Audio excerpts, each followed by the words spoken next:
Hi friends, welcome back to Sangam Saviruchi cooking ಚಾನಲ್ಗೆ. ಇವತ್ತಿನ ರೆಸಿಪಿಯಲ್ಲಿ ಶೇಂಗಾ ಹೋಳಿಗೆ ಮಾಡಿ ತೋರಿಸ್ತಾ ಇದ್ದೀನಿ. ವಿಡಿಯೋನ ಎಲ್ಲೂ ಸ್ಕಿಪ್ ಮಾಡದೆ ಕೊನೆವರೆಗೂ ನೋಡಿ ಸಪೋರ್ಟ್ ಮಾಡಿ. 1 ಬೌಲ್ ಶೇಂಗಾ ತಗೊಂಡಿದ್ದೀನಿ. ಹಾಗೆ ಅರ್ಧ ಬೌಲ್ ನಾನು ಬೆಲ್ಲ ತಗೊಂಡಿದ್ದೀನಿ, ತುರಿದ ಬೆಲ್ಲ. ಹಾಗೆ 1 ಕಪ್ ನಾನು ಎಳ್ಳು ತಗೊಂಡಿದ್ದೀನಿ. ಹಾಗೆ 1 ಕಪ್ ನಾನು ಇಲ್ಲಿ ಮೈದಾ ಹಿಟ್ಟು ತೊಗೊಂಡಿದ್ದೀನಿ. ಮೈದಾ ಹಿಟ್ಟು ಎಷ್ಟು ತೊಗೊಂಡಿದ್ದೀವಿ ಅಷ್ಟೇ ನಾನು ಚಿರೋಟಿ ರವನ ತೊಗೊಂಡಿದ್ದೀನಿ 1 ಕಪ್ಪು. ಹಾಗೆ ಹಚ್ಚಲಿಕ್ಕೆ ಎಷ್ಟು ಬೇಕು ನೋಡಿ ಅಷ್ಟು ನಾನಿಲ್ಲಿ ಮೈದಾ ಹಿಟ್ಟನ್ನು ತೊಗೊಂಡಿದ್ದೀನಿ. ಸ್ವಲ್ಪ ಹಿಟ್ಟು ಕಲಸಲಿಕ್ಕೆ ಬೇಕಾದಷ್ಟು ನಾನಿಲ್ಲಿ ಉಪ್ಪನ್ನು ತೊಗೊಂಡಿದ್ದೀನಿ. ಶೇಂಗಾ ಹೋಳಿಗೆ ಮಾಡಲಿಕ್ಕೆ ಇಲ್ಲಿ ನಾನು ಕಣಕನ ರೆಡಿ ಮಾಡ್ಕೊಳ್ತೀನಿ. 1 ಕಪ್ ಮೈದಾ ಹಿಟ್ಟು, 1 ಕಪ್ ಚಿರೋಟಿ ರವೆ, ಹಾಗೆ ಸ್ವಲ್ಪ ರುಚಿಗೆ ತಕ್ಕಷ್ಟು ಉಪ್ಪನ್ನು ಸೇರಿಸ್ಕೊಂಡು ಮೈದಾ ಹಿಟ್ಟು ಮತ್ತು ಚಿರೋಟಿ ರವೆ ಚೆನ್ನಾಗಿ ಮಿಕ್ಸ್ ಮಾಡ್ಕೊಳ್ಬೇಕು. ಫ್ರೆಂಡ್ಸ್, ಇವಾಗ ಸ್ವಲ್ಪನೇ ನೀರು ಸೇರಿಸ್ಕೊಂಡು ಕಣಕನ ನಾದ್ಕೊಳ್ತೀನಿ.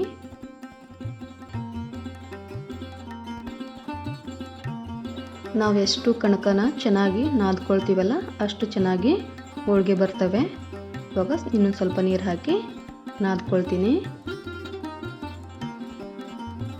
ಇಲ್ಲಿ ರವೆ ಹಾಕಿರ್ತೀವಲ್ಲ, ಹೋಳಿಗೆ ಚೆನ್ನಾಗಿ ಕ್ರಿಸ್ಪಿಯಾಗಿ ಬರ್ತವೆ.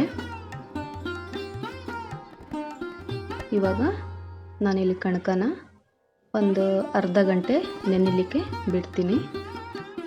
ಕಣಕ ನೆನೆಯುವಷ್ಟರಲ್ಲಿ ನಾನಿಲ್ಲಿ ಶೇಂಗಾನ ಹುರ್ಕೊಳ್ತೀನಿ. ಶೇಂಗಾ ಚೆನ್ನಾಗಿ ಹುರ್ಕೊಳ್ಬೇಕು, ಹಸಿ ಬಿಸಿ ಇರಬಾರ್ದು. ಒಂದೇ ಸಮವಾಗಿ ಎಲ್ಲ ಶೇಂಗಾನು ಹುರಿದಿರಬೇಕು. ಶೇಂಗಾ ಹುರಿಯುವಾಗ ಮೀಡಿಯಂ ಫ್ಲೇಮ್ನಲ್ಲಿ ಇಟ್ಕೊಂಡು ಶೇಂಗಾ ಹುರಿರಿ.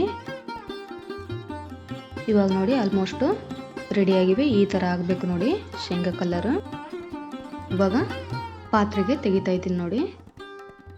ಹಾಗೆ ಉಳಿದಂತಹ ಶೇಂಗಾನು ಹುರ್ಕೊಂಡು ಪಾತ್ರೆಗೆ ತಗೊಳ್ತಾ ಇದ್ದೀನಿ.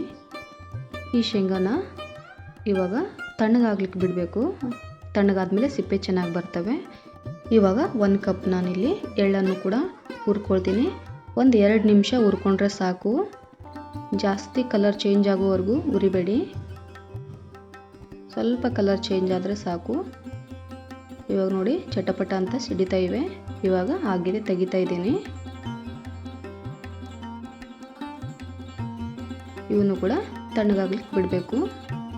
ನೋಡಿ ಇವಾಗ ಶೇಂಗಾ ತಣ್ಣಗಾಗಿದೆ. ಇವನ್ನ ಸಿಪ್ಪೆ ತೆಕ್ಕೊಳ್ತೀನಿ. ಇವಾಗ ನೋಡಿ ಎಳ್ಳು ಕೂಡ ತಣ್ಣಗಾಗಿದೆ. ನಾನು ಶೇಂಗಾನು ಸಿಪ್ಪೆ ತೆಗೆದು ಇಟ್ಕೊಂಡಿದ್ದೀನಿ.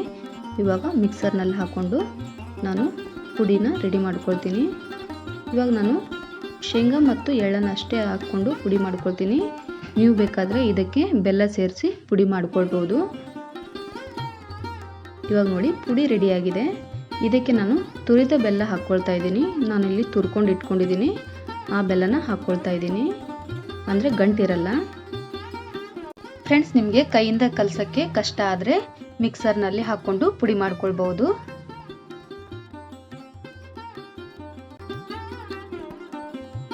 ಇವಾಗ ಬೆಲ್ಲ ಮತ್ತು ಪುಡಿ ಚೆನ್ನಾಗಿ ಮಿಕ್ಸ್ ಆಗಬೇಕು. ಕೈಯಿಂದ ಚೆನ್ನಾಗಿ ತಿಕ್ಕಬೇಕು. ಈ ರೀತಿಯಾಗಿ ಗಂಟಿಲ್ದಂಗೆ ಕೈಯಿಂದ ತಿಕ್ಕಬೇಕು ನೋಡಿ. ಅಂದರೆ ಪುಡಿ ಜೊತೆಗೆ ಬೆಲ್ಲ ಚೆನ್ನಾಗಿ ಮಿಕ್ಸ್ ಆಗುತ್ತೆ. ಇವಾಗ ಆಲ್ಮೋಸ್ಟ್ ಎಲ್ಲ ಪುಡಿ ಮತ್ತು ಬೆಲ್ಲ ಮಿಕ್ಸ್ ಆಗಿದೆ, ರೆಡಿಯಾಗಿದೆ ನೋಡಿ. ಇದನ್ನು ಕಲಿಸ್ಕೊಳ್ಳಿಕ್ಕೆ ಸ್ವಲ್ಪ ನೀರನ್ನು ಹಾಕ್ಕೊಂಡು ಬಿಸಿ ಮಾಡ್ಕೊಳ್ತೀನಿ. ಸ್ವಲ್ಪ ನೀರು, ಇಷ್ಟು ನೀರು ಹಾಕಬೇಕಂತ ಇಲ್ಲ, ನೀವು ನೋಡ್ಕೊಂಡು ಹಾಕ್ಕೊಳ್ಬೇಕು. ಇವಾಗ ನೋಡಿ ಸ್ವಲ್ಪನೇ ಹಾಕ್ಕೊಂಡಿದ್ದೀನಿ. ಇದನ್ನು ಚೆನ್ನಾಗಿ ಕಲಿಸ್ಕೊಳ್ಬೇಕು. ಇವಾಗ ನೋಡಿ ಅದೇ ನೀರು ನನಗೆ ಸಾಕಾಯಿತು, ಮತ್ತೆ ನೀರು ಹಾಕೋದು ಬೇಡ. ನೀರು ಜಾಸ್ತಿ ಆದರೆ ಹೂರಣ ಸರಿಯಾಗಿ ಬರಲ್ಲ. ಹೂರಣ ಹಳಸಾದರೆ ಹೋಳಿಗೆ ಬರೋದೇ ಇಲ್ಲ. ಹಾಗಾಗಿ ಈ ಹದಕ್ಕಿರಬೇಕು ನೋಡಿ, ಅಂದರೆ ಚೆನ್ನಾಗಾಗುತ್ತೆ.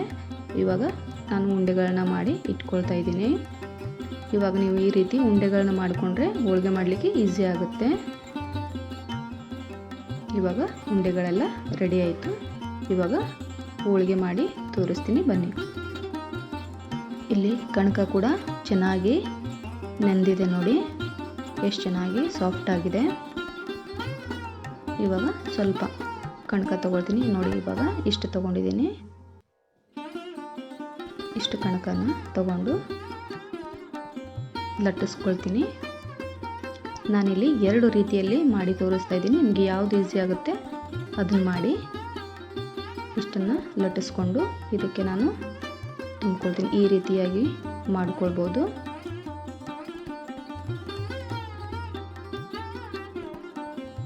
ಇದನ್ನು ಇವಾಗ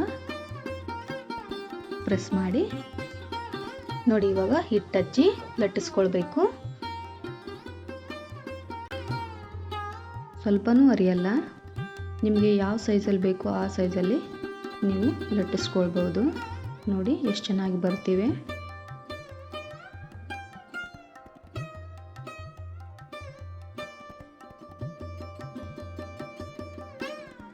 ನೋಡಿ ಇನ್ನೊಂದು ರೀತಿಯಲ್ಲಿ ಮಾಡಿ ತೋರಿಸ್ತೀನಿ. ಅದನ್ನು ಕೂಡ ಲಟ್ಟಿಸ್ಕೊಳ್ಬೇಕು.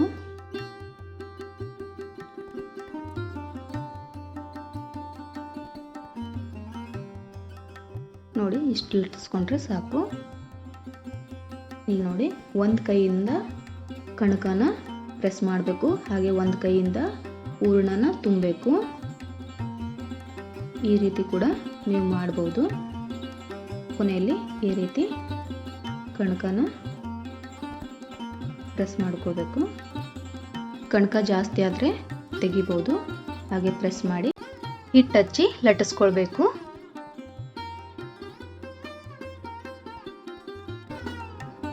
ನೋಡಿ ಹೋಳಿಗೆ ಎಷ್ಟು ಚೆನ್ನಾಗಿ ಬರ್ತವೆ. ನಾವು ಎಷ್ಟು ದೊಡ್ಡದು ಬೇಕಾದರೂ ಮಾಡ್ಕೊಳ್ಬೋದು. ನೋಡಿ ಸ್ವಲ್ಪನೂ ಅರಿಯಲ್ಲ. ಬೇಳೆ ಹೋಳಿಗೆಕ್ಕಿಂತ ಶೇಂಗಾ ಹೋಳಿಗೆ ಮಾಡೋದು ತುಂಬ ಈಸಿ. ನೀವು ಕೂಡ ಟ್ರೈ ಮಾಡಿ ನೋಡಿ. ಇವಾಗ ಹಂಚು ಕೂಡ ಬಿಸಿಯಾಗಿದೆ. ಇವಾಗ ನಾನು ಹೋಳಿಗೆನ ಹಾಕ್ಕೊಳ್ತೀನಿ. ಇವಾಗ ತಿರುಗಿಸಿ ಹಾಕ್ಕೊಳ್ತೀನಿ. ಜಾಸ್ತಿ ಒತ್ತು ಬಿಡಬೇಡಿ, ತಿರುಗಿಸಿ ಹಾಕ್ತಾ ಇರಿ, ಇಲ್ಲಾಂದರೆ ಒತ್ತು ಹೋಗುತ್ತೆ. ಚೆನ್ನಾಗಿ 2 ಬದಿಯಲ್ಲಿ ಬೇಯಿಸ್ಕೊಳ್ಬೇಕು. ಒತ್ತಿಸ್ಬಾರ್ದು, ಒತ್ತಿದ್ರೆ ಕಹಿ ಆಗುತ್ತೆ ಹೋಳಿಗೆ. ಹಾಗಾಗಿ ಚೆನ್ನಾಗಿ ಹದವಾಗಿ ಬೇಯಿಸ್ಕೊಳ್ಬೇಕು. ಈ ರೀತಿ ಆದರೆ ಸಾಕು. ನಾನು ತೆಗಿತಾ ಇದ್ದೀನಿ. ಸಾಕು ಇಷ್ಟಾದರೆ. ಫ್ರೆಂಡ್ಸ್ ನೋಡಿದ್ರಲ್ಲ, ಇವತ್ತಿನ ರೆಸಿಪಿಯಲ್ಲಿ ಶೇಂಗಾ ಹೋಳಿಗೆ ಮಾಡಿ ತೋರಿಸಿದ್ದೀನಿ. ಈ ರೆಸಿಪಿ ನಿಮಗೆ ಇಷ್ಟ ಆಗಿದೆ ಅಂತ ಅಂದ್ಕೊಳ್ತೀನಿ. ಇಷ್ಟ ಆದರೆ ಲೈಕ್ ಮಾಡಿ, ಶೇರ್ ಮಾಡಿ. ನನ್ನ ಚಾನಲನ್ನು ಯಾರೆಲ್ಲ ಹೊಸದಾಗಿ ನೋಡ್ತಾ ಇದ್ದೀರಾ ಪ್ಲೀಸ್ ಸಬ್ಸ್ಕ್ರೈಬ್ ಮಾಡ್ಕೊಳ್ಳಿ. ಮತ್ತೆ ಸಿಗ್ತೀನಿ ಮುಂದಿನ ರೆಸಿಪಿಯಲ್ಲಿ. ಅಲ್ಲಿವರೆಗೂ ಧನ್ಯವಾದಗಳು.